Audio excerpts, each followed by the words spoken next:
하나님의 말씀 마태복음 17장의 14절부터 27절입니다. 오늘 마태복음은 오늘까지 이제 14절부터 27절 마칩니다. 17장은 마칩니다. 자, 14절부터 27절이요. 다 같이 함께 다 같이 함께 큰 소리로 하나님이 듣도록 자 한번 합시다. 시작. 그들이 무리에게 이르매 한 사람이 예수께 와서 꿇어 엎드려 이르되 주여 내 아들을 불쌍히 여기소서. 그가 간질히 심히 고생하여 자주 불에도 넘어지며 물에도 넘어지는지라. 내가 주의 제자들에게 데리고 왔더니 능히 고치지 못하더이다. 예수께서 대답하여 이르시되 믿음이 없고 폐역한 세대요, 내가 얼마나 너희와 함께 있으며 얼마나 너희에게 참으리요. 그를 이리로 데려오라 하시니라. 이에 예수께서 꾸짖으시니 귀신이 나가고 아이가 그때부터 나으니라. 이때 제자들이 조용히 예수께 나와 이르되 우리는 어찌하여 쫓아내지 못하였나이까. 이르시되 너희 믿음이 작은 까닭이니라. 진실로 너희에게 이르노니 만일 너희에게 믿음이 겨자씨 하나만큼만 있어도 이 산을 명하여 여기서 저기로 옮겨지라 하면 옮겨질 것이요 또 너희가 못할 것이 없으리라. 22절은 없음. 22절. 갈릴리에 몰 때 예수께서 제자들에게 이르시되 인자가 장차 사람들의 손에 넘겨져 죽임을 당하고 제3일에 살아나리라 하시니 제자들이 매우 근심하더라. 가버나움에 이르니 반세기를 받는 자들이 베드로에게 나와 이르되 너의 평생은 반세기를 내지 아니하느냐. 이르되 내신다 하고 집에 들어가니 예수께서 먼저 이르시되 시몬아 너 생각은 어떠하냐. 세상 임금들이 누구에게 간서와 국세를 받느냐. 자기 아들에게 타인에게라. 베드로가 이르되 타인에게냐. 예수께서 이르시되 그렇다면 아들들은 세를 면하리라. 그러나 우리가 그들이 실수하지 않게 하기 위하여 너가 바다에 가서 낚시를 던져오면 먼저 오르는 고기를 가져 입을 열면 돈 한 팩을 얻을 것이니 가져다가 나와 너를 위하여 주라 하시니라. 아멘. 큰 믿음이 필요한 성도예요. 여러분들은 큰 믿음이 필요하다는 얘기예요. 그래서 오늘 주제는 성도는 큰 믿음을 가져야 됩니다. 그래야 하나님의 능력으로, 하나님의 능력의 그 도구로 쓰임 받도록 힘써야 한다는 것입니다. 그래서 초대 교회는 많이 나타났던 초자연적 능력이 오늘날 교회는 잘 나타나지 않는 데는 여러 가지 이유가 있겠지만은 그 중 하나는 믿음이 작기 때문입니다. 오늘 본문에서 예수님은 제자들의 작은 믿음을 지적하시면서 믿음의 중요함을 강조하시고 있습니다. 믿음이 작아 능력을 행치 못했다는 거예요. 간질병이죠. 간질병 때문에 물불을 가리지 않고 뛰어드는 아들을 둔 사람이 예수님의 제자들에게 아들을 고쳐달라고 청했던 것이에요. 간질병 있는 환자 어머니가, 부모가 예수님의 제자들에게 아들을 고쳐달라고 청했던 것입니다. 그러나 제자들은 귀신을 쫓아내지 못했대요. 그 아들을 병을 고치지 못했다는 얘기예요. 그래서 산에서 내려오신 예수님을 상황을 들으시고는 예수님께서 산에서 기도하고 내려오셔서 이 상황을 들었대요.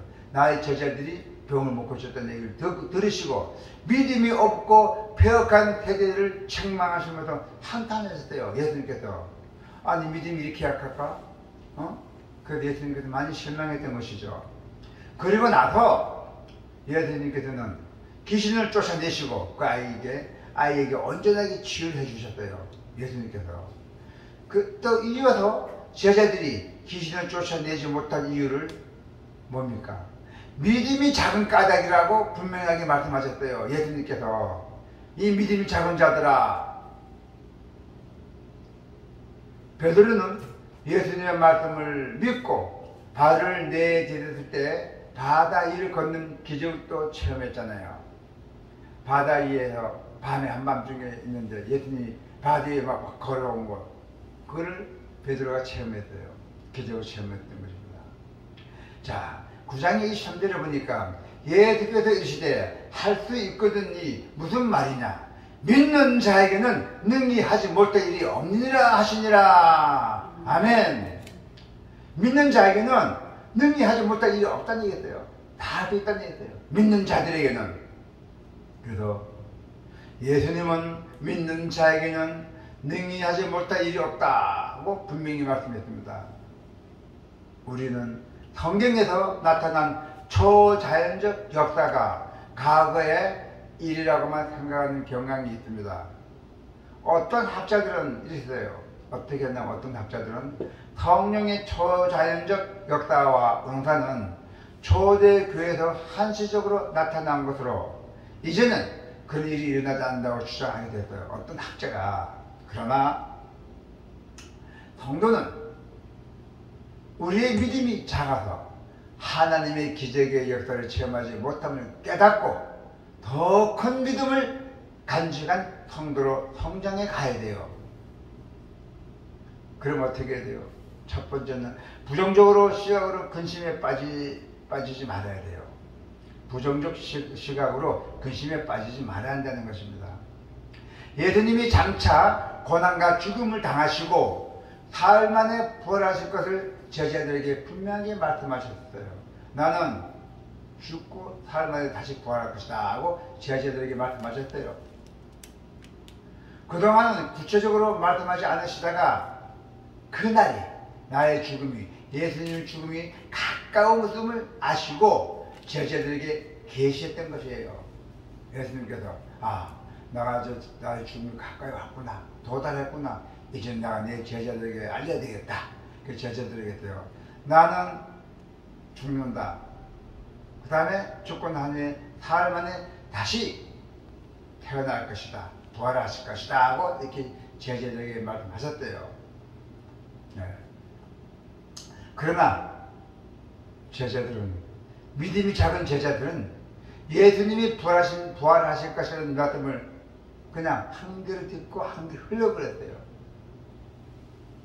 예수님이 잡혀 죽음을 당하신다는 것만도 주목해야 되는데 그걸 한 귀로 듣고 한 귀로 흘려버렸다는 얘기예요. 그래서 그들은 심각한 근심에 빠졌어요. 예수님이 이제 죽으면 이제 태어나지 못하니까, 예수님 죽으면 어떻게 하나? 이 제자들이 큰 걱정하면서 근심에 빠져있던 것입니다.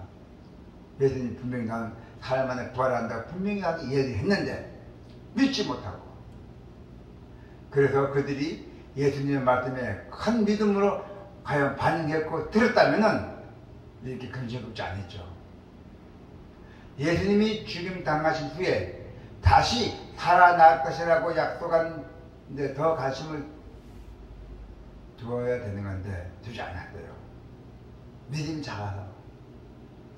그래서 믿음이 작으면 긍정적으로 면보다 부정적인 면이 더 집중하면서 더 많다는 얘기예요. 그러다 보니까 믿음이 작다 보니까 더 부정적으로 하다 보니까 근심, 걱정이 쌓이던 것이요. 예수님 죽으면 우리는 어떻게 하나 그런 단계에 놓여 있던 것입니다. 그러나 믿음이 큰 자는 부활을 믿기 때문에 근심에 빠지지 않습니다. 그래서 성도는 근심할 일이 있을 때 뭐 어떻게 해야 돼요? 나 걱정이 있고 근심할 때는 뭐 어떻게 해야 돼요? 기도를 해야 되잖아요. 기도. 그죠? 네, 기도해야 돼요. 그래서 우리가 이제 그 기도를 하면서 하나님의 역사를 기대하는 거예요. 나의 하나님, 나의 가슴속에 있는 나의 하나님, 지금 나를 지켜보고 하나님, 기도하는 거예요. 기도하면은 큰 믿음을 분명히 받을 수가 있을 줄 믿습니다. 그러나 믿음의 큰 자는 부활을 믿기 때문에 절대 근심에 빠지지 않아요. 그래서 저는 어떻게 해야 돼요? 기도로 믿음을 키워야 돼요. 여러분은 믿음을 키우면 어떻게 해요? 기도밖에 없잖아요. 기도 열심히 해야 돼요. 죽으나 사나 죽을 때까지 기도해야 돼요. 아침 저녁으로 시간 나면 기도, 밥 먹을 때 기도, 또 어디 갈 때 기도. 네. 기도가 하나님의 교신이고 믿음이 최고라는 걸 잊지 마시기 바랍니다. 믿음이 작다고 예수님께서 책망을 받았던 제자들이 오순절 성령 강림 이후에 예수님처럼 그 놀라운 일을 행하면서 복음을 담대하게 전했잖아요. 성령으로 충만하게 되자 이제는 제자들은 전혀 다른 사람이 되었어요. 제자들이 이제 확실히 믿었대요. 아주 믿으니까 성령 충만하게 왔어요. 전혀 이 제자들이 전혀 다른 사람이 되었어요. 오늘날 교회와 성도가 초자연적 역사를 체험하지 못하는 이유는 바로 성령 충만하지 못하기 때문입니다. 이르시되 기도 외에 다른 것으로는 이런 종류가 나갈 데가 없느니라 하시니라 했대요. 기도 외에는 다른 것은 아무 소용없다는 얘기예요. 성령 충만하지 못한 주된 이유는 기도하지 않기 때문이에요.